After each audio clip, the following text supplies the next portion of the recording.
Hello friends, मेरा नाम है उत्कर्ष श्रीवास्तव और दोस्तों मैं आप सभी लोगों का बहुत बहुत स्वागत करता हूं। दोस्तों हम लोगों ने पिछले जोधा अकबर के जो हमारा पार्ट आया था उसमें देखा कि जोधा का रिश्ता कंफर्म हो गया है कि अब सुजानपुर के राजा के साथ ही तय किया जाएगा। सुकन्या को बुरा लग गया है जिसकी वजह से वो नाराज़ होकर चली गई। वहीं दूसरी तरफ जो जलाल है उसको खान बाबा ने मना कर दिया, उसके बैराम खान ने, कि अभी जंग करना उचित नहीं है, क्योंकि अभी जो राजपूत हैं वो अपना जो संबंध जोड़ रहे हैं वो रिश्ता की बिना पे जोड़ रहे हैं, कोई समझौता नहीं कर रहे हैं। तो उनका मानना है कि पहले इसको डिटेल से हम लोग इसको समझें, इसके ऊपर अपना जो व्याख्या है वो दें, उसके बाद ही कोई एक्शन लें। तो दोस्तों देखना ये इंटरेस्टिंग होगा कि क्या जलाल उस बात को मानेगा और अगर मानता है तो किस तरीके से मानता है। सो फ्रेंड्स, बिना किसी भी देरी के वीडियो शुरू करते हैं। औषधि ले लीजिए बापू साहब। औषधि की आवश्यकता नहीं है बेटे। कितना अच्छा लगता है जब समय साथ देता है। जो रिश्ता हम चाहते थे वो रिश्ता उन्हीं ने हमसे मांग लिया। राजा सूर्यभान सिंह अगर हमारे साथ हो गए तो समझो आधा राजपूत समाज हमारे साथ आ गया। गणगौर के बाद इस ब्याह की बात हम सबके सामने रखेंगे और फिर जोधा का ब्याह, और ब्याह के बाद दिखा देंगे उन मुगलों को राजपूत सर कटा सकते हैं, सर झुका नहीं सकते। सर कटे आपके शत्रुओं का बापू साहब।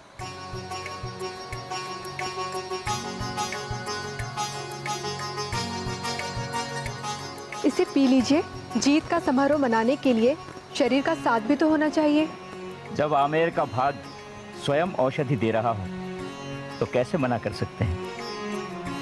लीजिए। देखा, बेटों से बेटियों का मान कितना अधिक होता है। क्योंकि बेटियां तो पिता के घर मेहमान होती हैं ना, और बेटे जीवन भर सर पर मंडराते रहते हैं। बापू साहब, हमें आपसे एकांत में कुछ बात करनी है।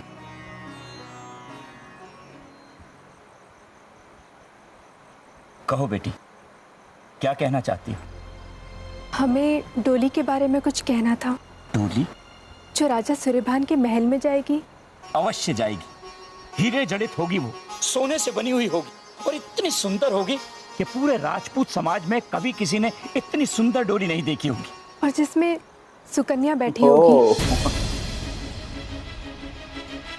खैर, वादा पूरा किया।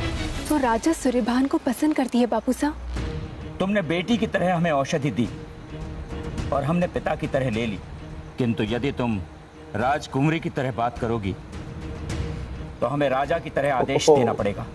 पर ये बात आपकी बेटियों की ही है। हम तुम्हारे बापूसा हैं और राजा भी। पिता का उत्तरदायित्व होता है कि वो अपनी पुत्री से उसकी पसंद पूछे, किंतु राजा का उत्तरदायित्व होता है कि वो अपने राज्य के हित के बारे में सोचे।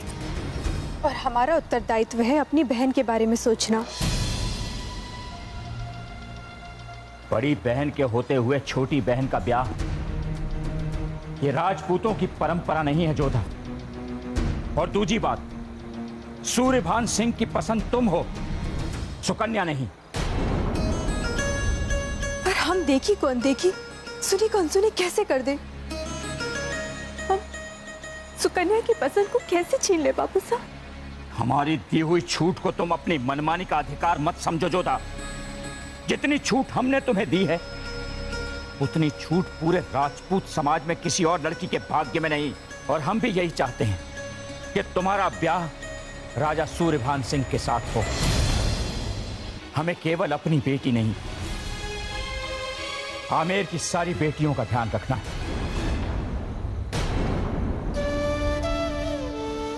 आज पहली बार एक राजकुमारी होने का खेद हो रहा है बापू साहब। इससे अच्छा तो हम आमेर की एक साधारण सी लड़की होते, जिसके बारे में पिता भी सोचते और राजा भी।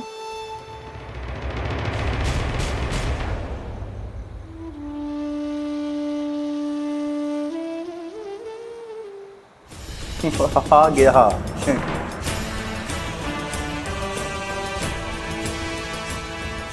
अब चल।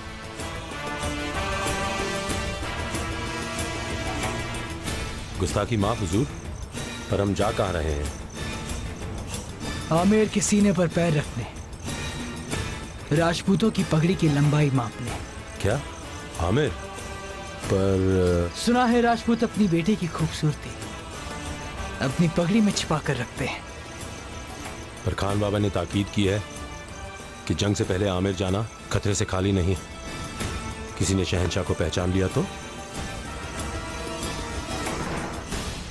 ज़हीर। जी शहंशाह। हमारी सवारी तैयार की जाए।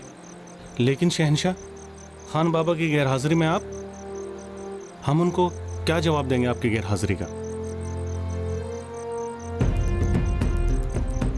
कहना कि हम शिकार पर गए हैं।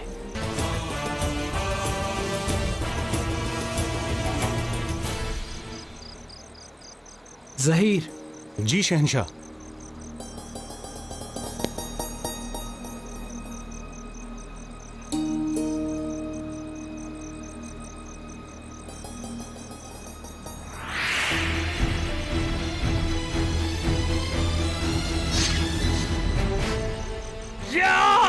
शहंशाह।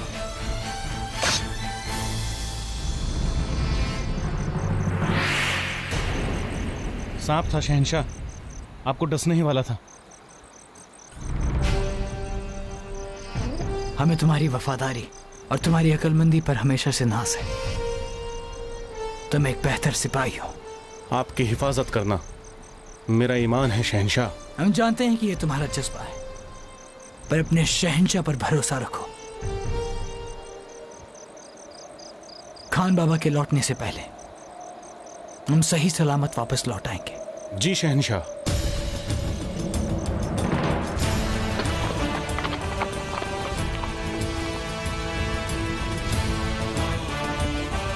आमिर मुझे पुकार रहा था। न जाने वो कौन सी कशिश थी जो मुझे अपनी ओर खींच रही थी। दिए की ज्योत हमारे दिल का हाल बयां कर रही थी। रास्ता लंबा था, पर मंजिल की चाह इतनी कि ना दिन का ख्याल था ना रात का। एक और मासा और बापूसा हर समय सूर्यभान की बलाइयाँ ले रहे थे, तो दूसरी ओर सुकन्या ने हमसे मुंह फेर लिया था। पर बापूसा के वचन से हम विवश थे। ना दुश्मनों का डर था ना मौसम के मिजाज का, बस था तो सिर्फ एक जज्बा, आमिर की सरजमी को छूने का, उसकी तपिश को महसूस करने का, उसे अपना बनाने का। राजपुताना की सरजमीन हमारी कदम चूम रही थी। मानो अब राजपुताना की तकदीर हमारी तकदीर से जुड़ रही थी। इस बीच गणगौर अपने चरम पर था। रंगों से आमिर खिल उठा था, पर इन सब के बीच हम परेशान थे और हमारी शक्ति थे हमारे कान्हा। हमें विश्वास था कि वो कोई ना कोई रास्ता हमें जरूर दिखाएंगे।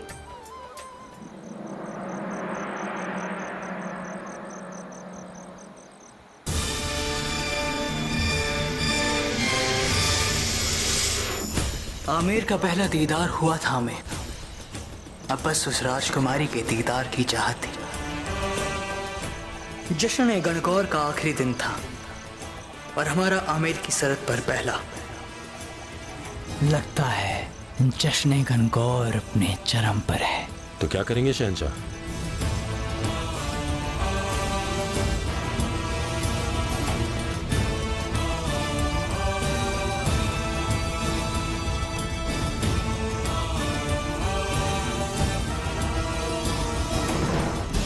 ओहो, भेष ही बदल लिया।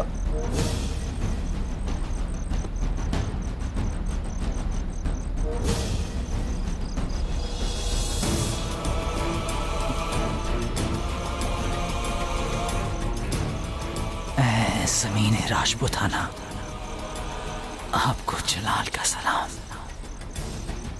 जलाल आपको हासिल करने की आरज़ू रखता है।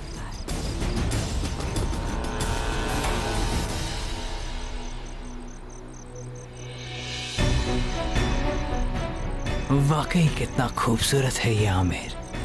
मुझको तो दोज़ख लगता है। तो ठीक है, हम इस दोज़ख में अकेले ही चले जाएंगे।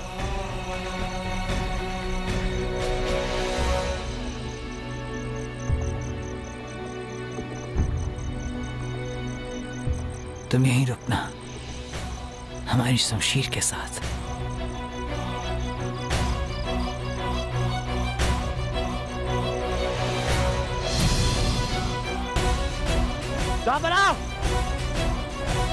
उसको कुछ नहीं होगा, वो देखो चौड़िया गया।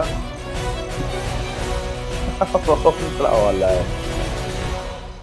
सो फ्रेंड्स, वीडियो ख़त्म हो गई है और बोला वो घबरा तो ऐसा गया था अब्दुल कि जैसे बहुत खो गया। वो बहुत बड़ा वाला चैप्टर है, उसको कुछ नहीं होने वाला है, वो बहुत लंबा खिलाड़ी है। और दोस्तों फ्रेंड्स, खैर मजाक अपनी जगह हो गया, लेकिन जो वीडियो थी वो भी काफ़ी इंटरेस्टिंग वीडियो थी कि जलाल वैसे बहुत ही कम अपने खान बाबा की नाफरमानी करता है, यानी उनका कोई बात टालता है, और यहाँ पर अपने खान बाबा की बात को टाल के और उसके बाद सीधा कहीं नहीं आमेर में ही घुस गया जाके। लोग अपने गुप्तचर भेजते हैं, खुफिया लोग भेजते हैं, खबरी भेजते हैं, लेकिन ये तो सीधे ही चला गया वहाँ पे। और आखिरी दिन है गणगौर उत्सव का, तो देखना होगा कि क्या जोधा से मुलाकात होगी या जलाल इसके बाद यहाँ पे क्या करने वाला है। यहाँ किसी मकसद के साथ आया है या फिर ऐसे ही आया है घूमने टहलने, और आया है तो कम से कम कुछ नहीं तो वहाँ का जायज़ा तो लेकर के जाएगा ही जाएगा। कितनी सिक्योरिटी है, क्या फोर्सेस है, क्या नहीं है।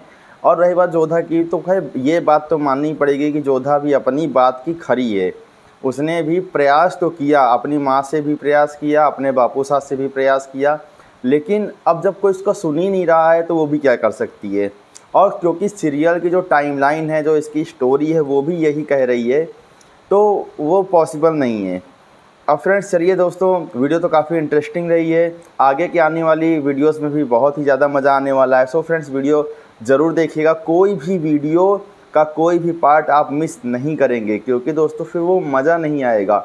इसीलिए मैं हर पार्ट एक लाइन से बनाता चला जा रहा हूँ, और दोस्तों बहुत ही ज़्यादा मज़ा आएगा। सो फ्रेंड्स चलते हैं, जल्द ही मिलेंगे आपसे नेक्स्ट वीडियो में। तब तक के लिए गुड बाय दोस्तों, अपना ख्याल रखिएगा।